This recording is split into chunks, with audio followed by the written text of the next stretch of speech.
Today I have Richard Harvey joining me. He is a renowned psychotherapist who uses spirituality as part of his therapy. Join me.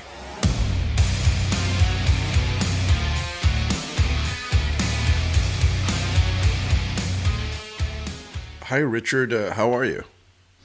Hi, Evin. I'm really well, thank you.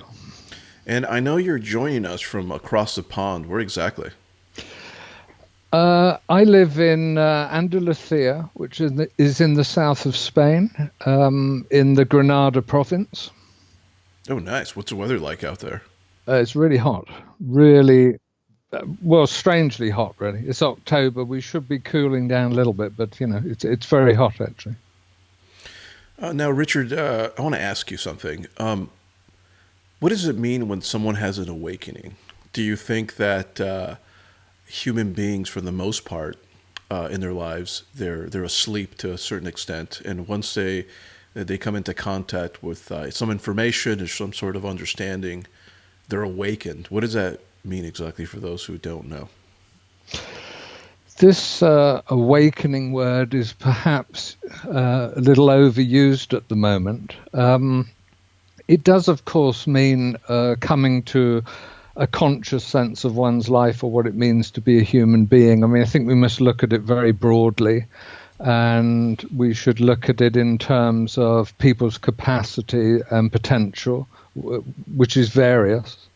And we should also bear in mind, at least in the kind of work I do, which is psychological spiritual awakening, that some people seek spiritual awakening and some people simply have the awakening inherent in being in a human life. So it's really very diverse and varied.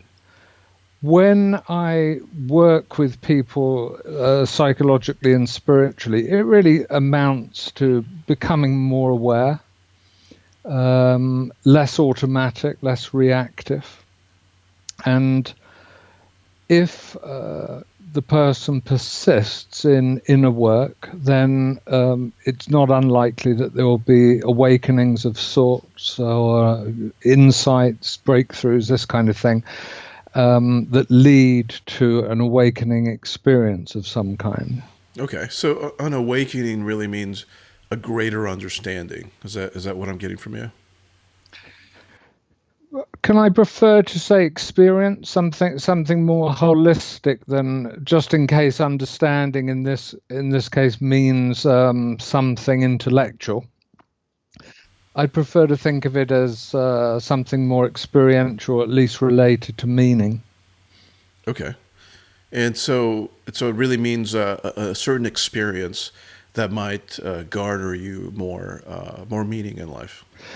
More meaning in life, and I think we have to say that whilst insight and breakthrough may be used in psychological work quite commonly, that the kind of awakening, I think this is probably true, that we're talking about these days, that many people are talking about, involves some aspect of the spiritual, doesn't it? Right. I know there's in the United States there used to be a Democratic candidate named Marianne. Marianne, I forgot her last name, but she was. What's that?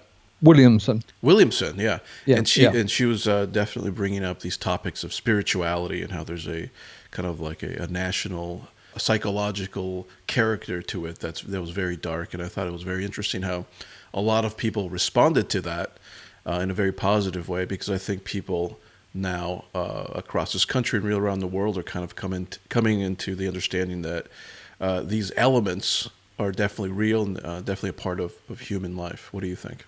Yeah, I mean, Marianne Williamson's been in the forefront of popular psycho-spirituality for many, many years.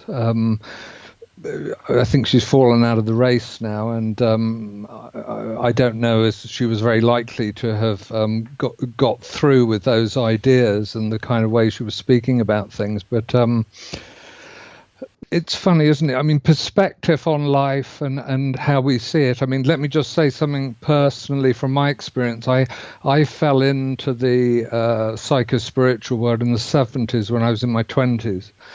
And at that time, we looked to America, and we looked to the West Coast particularly, and we looked to psychologists and spiritual teachers from that area. And so from my point of view, or from the perspective of someone who's worked and grown up in the humanistic tradition, transpersonal tradition of psychology, these are established waves of psychological discipline, practice and theory.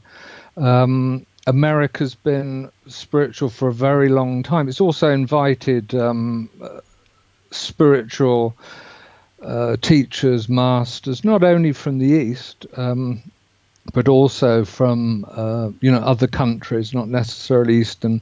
And there's been many communities in America that have come and gone that still exist. So from my perspective, although I can understand what you're saying from a popular viewpoint, but really it's been rumbling there for about 100 years, Yeah, and I know that there's a lot of philosophers who kind of take away from Asian or what they call the philosophy of the Orient, and it's usually kind of disguised as Western philosophy. What do you think about that? Well, I think that I've written quite a bit about this. We had a merging of Eastern and Western thought, and we do have some contradictions in the tradition of the viewpoint of the East when it meets the viewpoint of the West. But if we bring them together, and in my own work, in a sense, I bring them together to make some kind of sense of them, we can see them as a process or even a continuum, really. The contradictions don't have to be as harsh as they seem to be. They can simply be, different stations along the way. In the process of inner work, be it spiritual or psychological, certain events happen that have to be seen in different kinds of ways, which is why being general about spirituality is often problematic. Yeah, and that's why I have you here to get more specific about it. I'll do my best. And that's another question I have. Lots of people I meet in life always say things like, "Hey, you know what? I'm not religious, but I'm spiritual. I'm not a Christian, but I'm spiritual." What does it mean to be spiritual? I know it's a word that's used a lot by lots of people, many different ways. But what does it mean to you, and what do you think is the appropriate way to use the word spiritual in context to these kind of subjects? Well, you're right. It's used in a whole variety of ways. So I can only really say what it is in my work. And the way in which I approach it is spirituality is really a concern with the invisible world, is an apprehension, perhaps, of something other than material reality, what we see, the usual relative world of space and time and all the events that take place within it. So if you have a propensity of a sense of that, maybe early life experiences and so on, then it may lead you in a spiritual direction of some sort to make some kind of a sense of experiences which were not normal, not usual. The thing about the religion versus spirituality dichotomy is many of us, most of us I have begun to let go of the word religion. Not that it isn't a valid word and it doesn't make a lot of sense in terms of spirituality, but because it tends to be associated with the organization of spirituality. And the difficulty of this field is once you organize it, and certainly once other interests come in, then you wind up with church, you wind up with establishment expressions of spirituality that get further and further away from the thing itself. In essence, you can't organize spirituality, whereas I think we can say religion is an organized spirituality. And it almost seems like religion is is a packaged version of spirituality. Well, yeah, I mean, religion has, I think we know now, over the centuries been a source of fear, has been a political instrument. Religions have allied themselves to societal influences of all different kinds. And once that happens, the spirituality at the center of the religion, which undoubtedly there is at the center of all religions. I think I can just about say that all religions, there is centrally a valid spirituality, but to all intents and purposes, once it's applied societally, politically, and within an atmosphere of fear, that spiritual nucleus is invalidated. I see. And so I guess when people say things like, hey, I'm not religious, but I'm spiritual, it's like they're reaching into that nucleus that's been invalidated, taking it back for what it was originally understood as. Yeah, they've found something out, haven't they? Something of the essence, something of the interior, the core of it. And let's bear in mind that we've had, again, this timescale, about 100 years of disillusionment with religion on a grand scale. At least in the West. In Europe and America, it was really at the beginning of the century with the First World War, later on the Second World War, many people became disillusioned with a God that would allow something like that to happen. And then you have the rise of what's known as the New Age.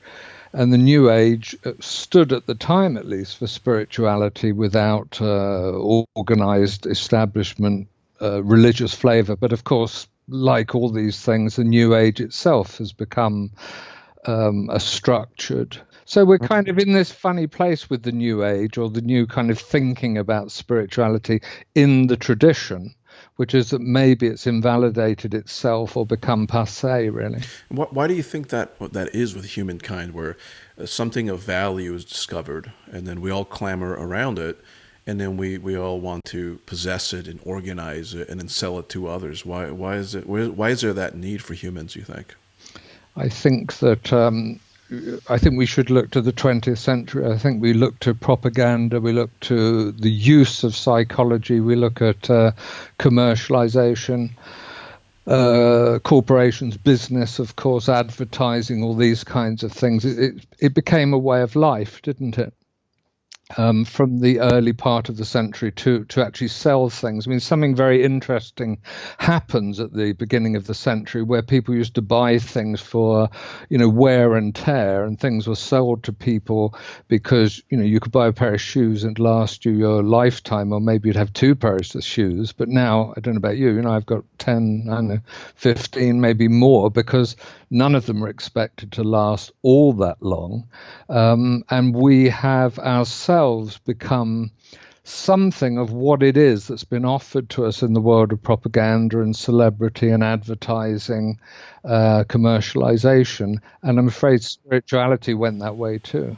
It's interesting you mentioned that. I just did an interview with a guest, and we brought the same subject up about how before back in the day we used to, like you said, we'd buy something that we actually needed, and now we buy things because we feel we need them, and how there was this instrumental person who kind of was responsible for that kind of new way of life. His name was Edward Bernays. I don't know if you're familiar with him.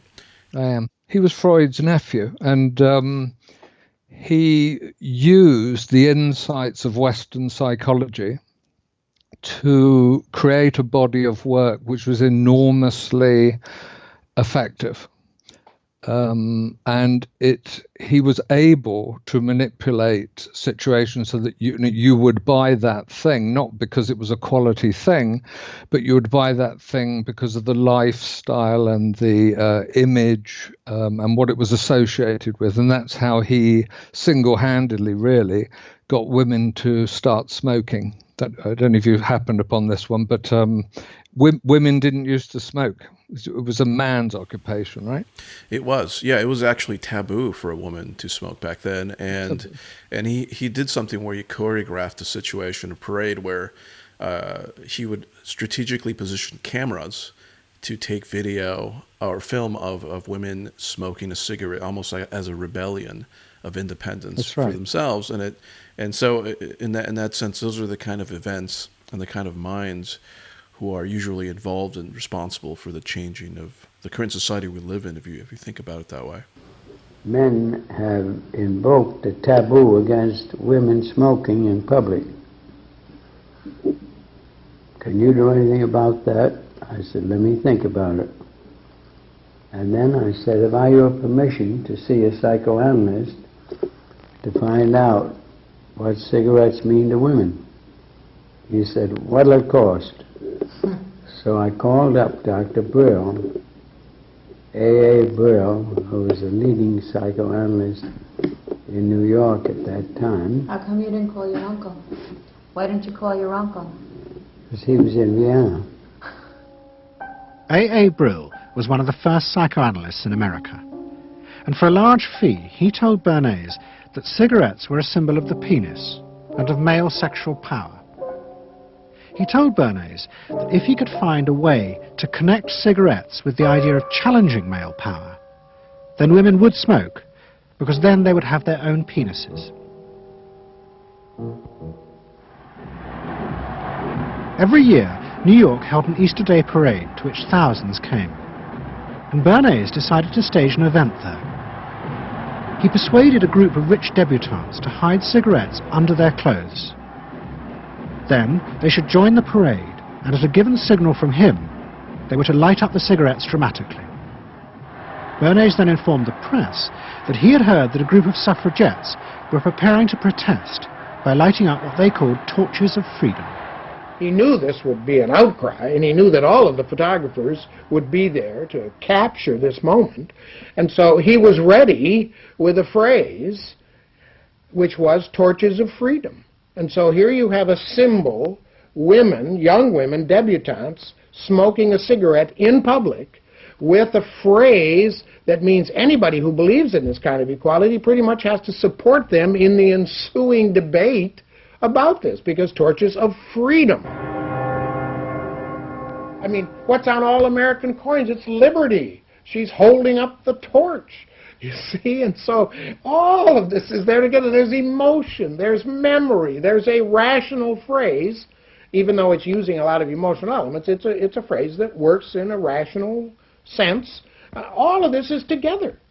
And so the next day, this was not just in all of the New York papers, it was across the United States and around the world. And from that point forward, the sale of cigarettes to women began to rise. He had made them socially acceptable with a single symbolic act. What Bernays had created was the idea that if a woman smoked, it made her more powerful and independent, an idea that still persists today. Embrace me, my sweet embrace. It made him realize that it was possible to persuade people to behave irrationally if you link products to their emotional desires and feelings. The idea that smoking actually made women freer was completely irrational, but it made them feel more independent. It meant that irrelevant objects could become powerful emotional symbols of how you wanted to be seen by others. Eddie Bernays saw the way to sell product was not to sell it to your intellect, that you ought to buy an automobile, but that you will feel better about it if you have this automobile. I think he originated that idea, that they weren't just purchasing something, but they were engaging themselves emotionally or personally in the product or service. There's not, you think you need a new piece of clothing, but you'll feel better with the piece of clothing. That was his contribution in a very real sense. We see it all over the place today, but I think he originated the idea of the emotional connect to a product or service.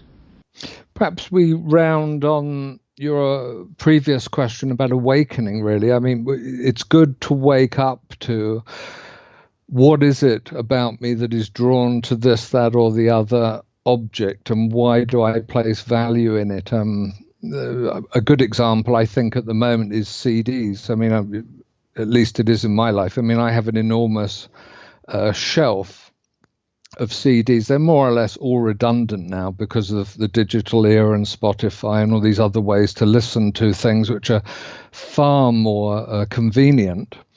And it reminds me, at least, that I think it was in the 80s, there was a lot of bad press for the recording industry, the people who distributed recorded music, because we understood that a CD cost, a few pennies.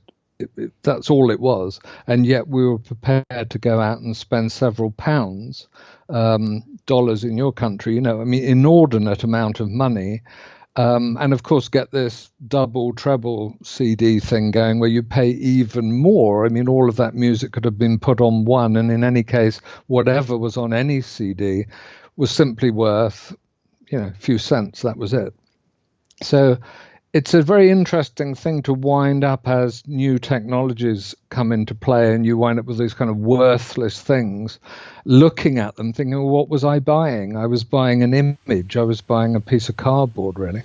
Yeah, it's true. And cycling kind of back to what we were talking before, what's been done to music, what's been done to things like cars and clothing has also been done to things to do with spirituality. And what do you think is a good way to kind of get access to that pure spirituality without all this noise?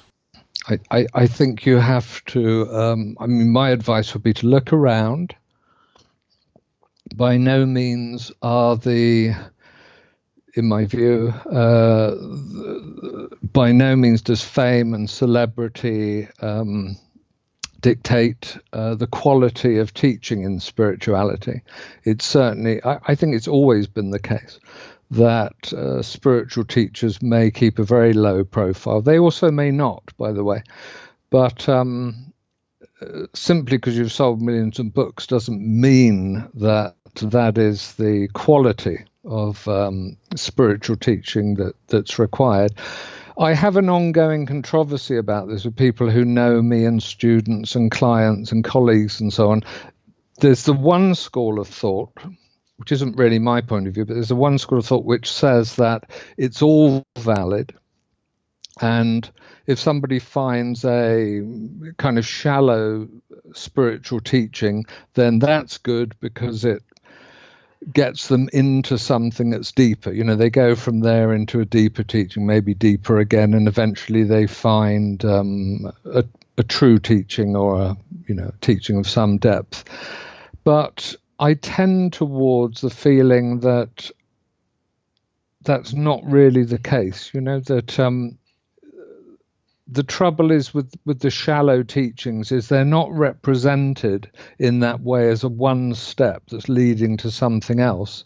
It's very easy in this field because more or less the people who come to us don't really know what's going on. So it's very easy to pose in a place where you could say, I have this depth of teaching when you didn't. Because who knows any different, really? And so somehow I think you have to follow your heart. You have to trust and find a place, if you can, where there's some kind of inner gauge. You feel the authenticity of the teaching, the person that's offering the teaching, this kind of thing. Okay. And what is the way of sacred attention? What does that mean? Cool. Way of Sacred Attention is the name for my work. I've been practicing for 40 years, and I don't know, about 10 years ago or so, a little bit before that, I published my first book. And then there was a feeling that I needed to give a title to what it was I did, which was difficult for me, partly because I couldn't conceive of a good title and partly because I was rather resistant to it. But in the end, Sacred Attention just kept being around, and I thought, okay, yeah, that's what it is. And so finally I produced a model based on my experience of working with people psychospiritually.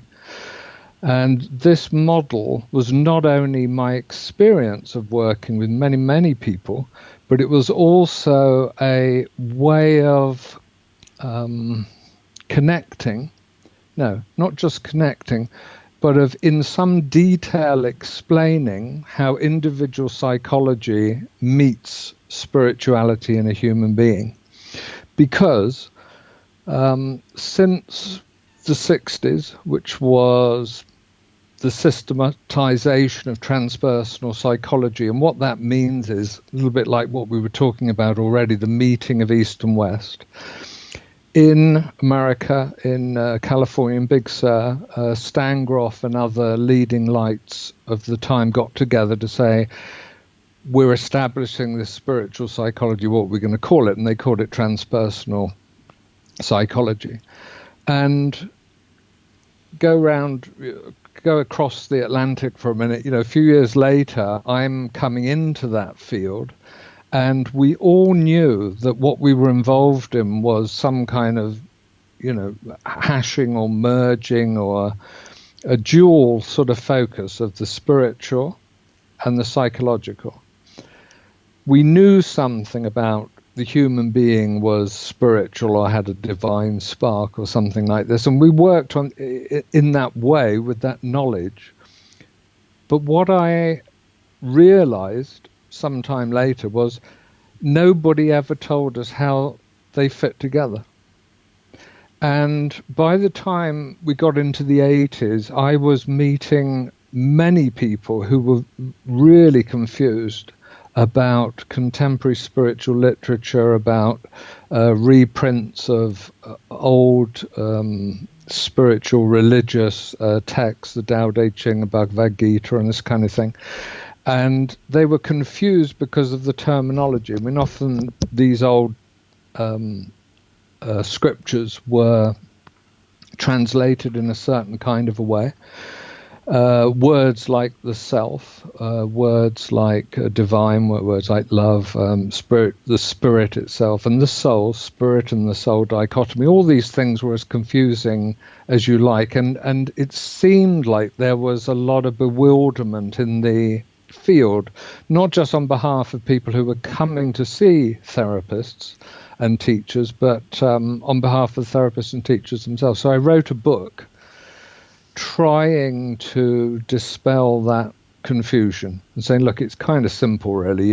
This is this and this is that, and the soul isn't the spirit, and bringing an attempt anyway to bring some kind of clarity into it. And when I had finished this book, writing a book is fantastic because it's kind of like you put it all down. It goes off to a publisher after a tremendous ordeal, then it's out there, and then it's kind of, your life's different. There's this big space.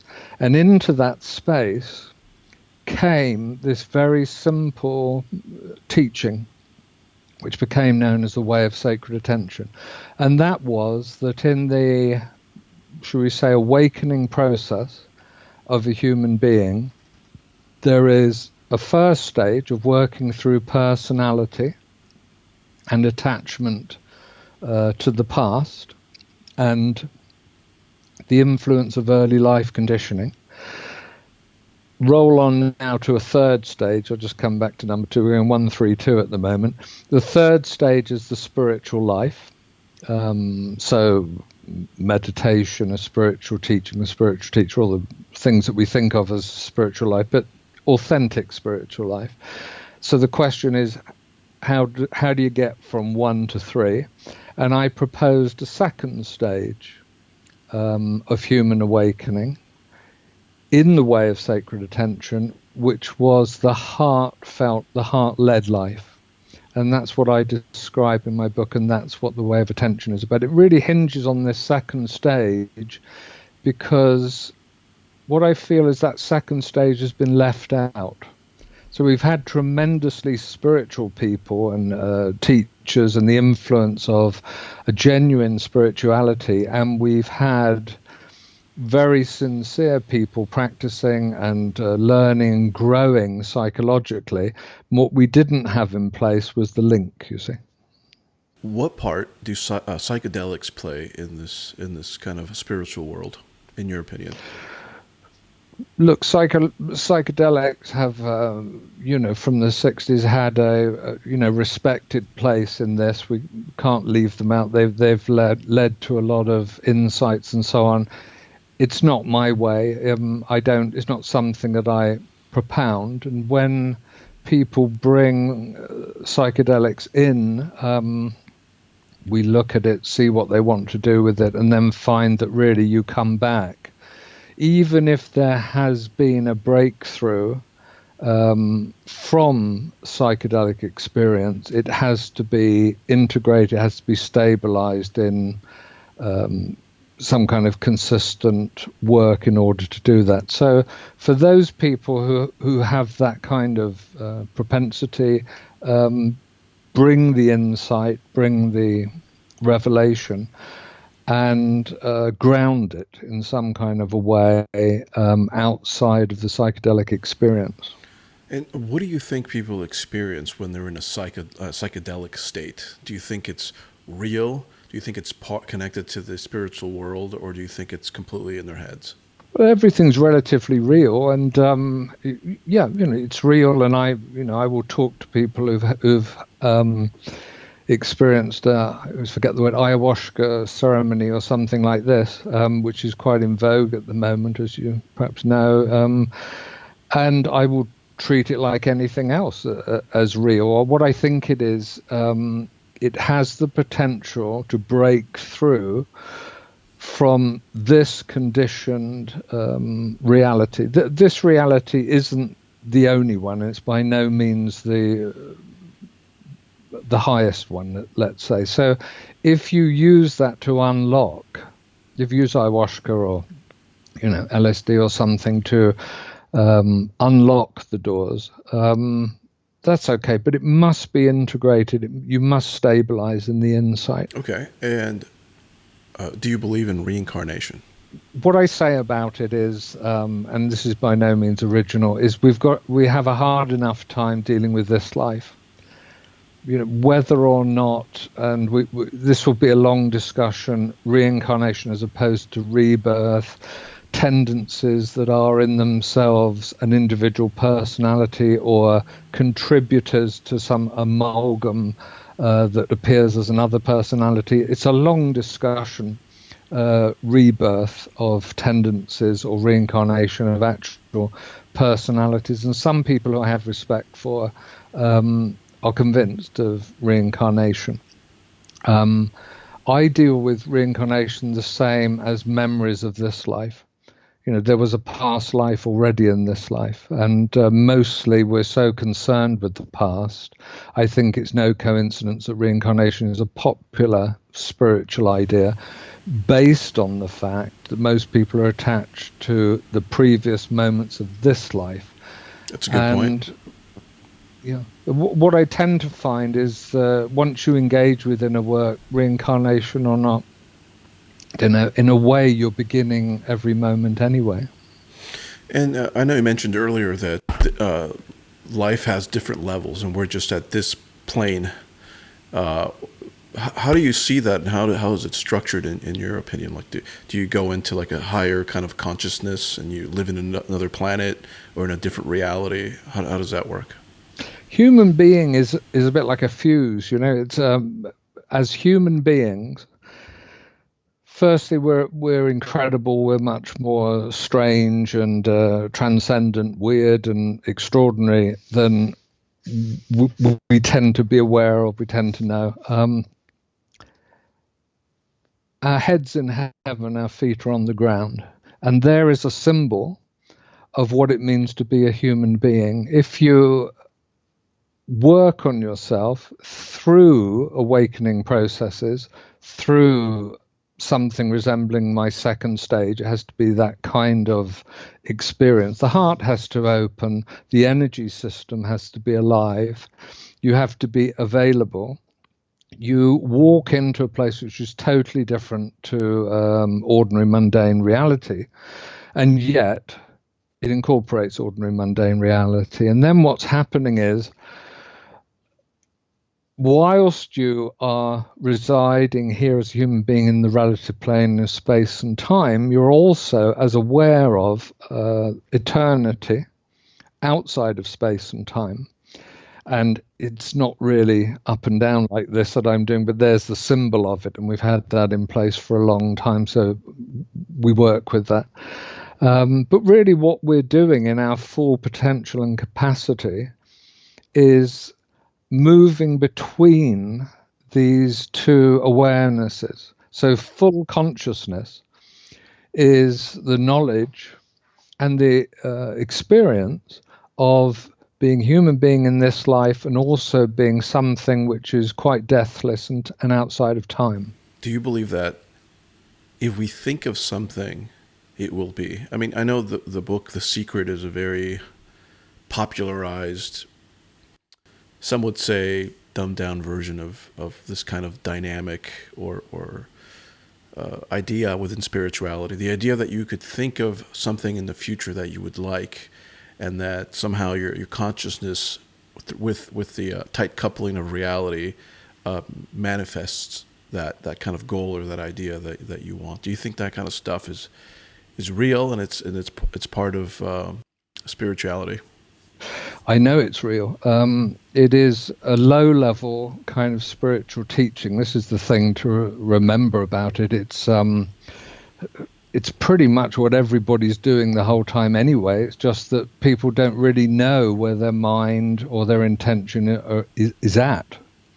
If you know what's going on inside you, and you understand that the being state projects outward into manifestation, then the secret, and we used to call it laws of manifestation or creative I mean, it had different words, but this basic principle is simply the human condition, whether you're awoken, or whether you're aware or conscious or not.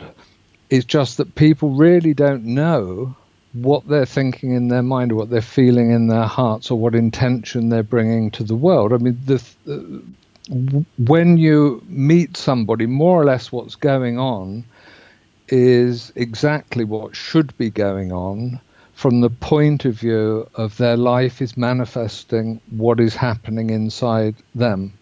And that's really what the secret's about, or what laws of manifestation about. Once you make that conscious, in other words, you can work with the intention, you can work with the thoughts and the feelings and your whole inner self, then there's tremendous dangers.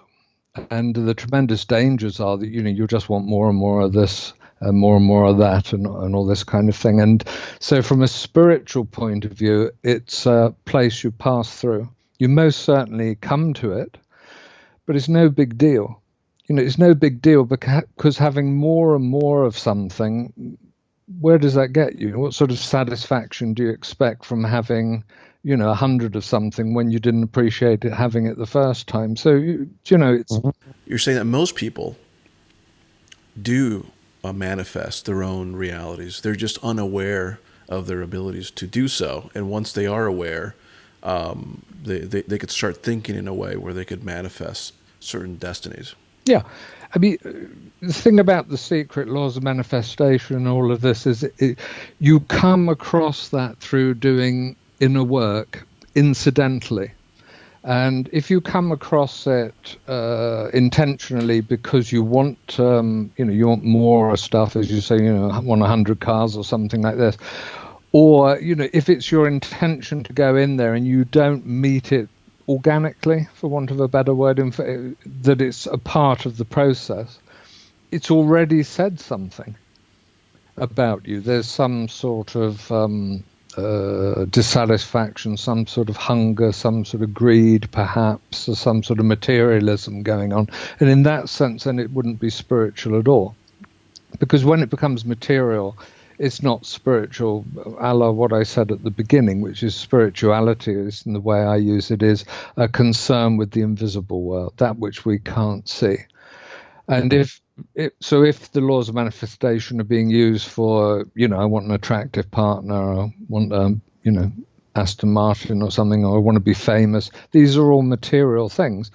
I'm not saying there's anything wrong with those things, by the way. But don't you think circumstance, in a way, is a manifestation of your inner world? I mean, there's one of my favorite authors. I mean, I would interview him if he was still alive. I don't know if you're familiar with him. Have you heard of James Allen? No. The English writer. Anyway, he proposes that our circumstances are manifestations of our inner workings of our thoughts.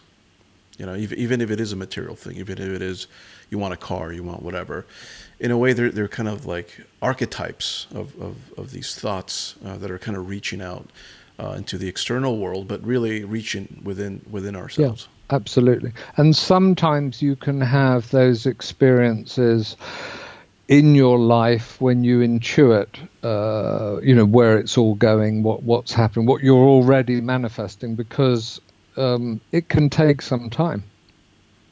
It doesn't happen like this. Mostly it doesn't happen like this. It takes some time. Right. But the important point, I suggest, from point of view of authentic spiritual practice, is that, and this is said about nearly all events in the world, you become aware of it, you let it be there, you let it go. You don't hold on to it, you see. Right. Are there any topics that you want to talk about that I might have missed?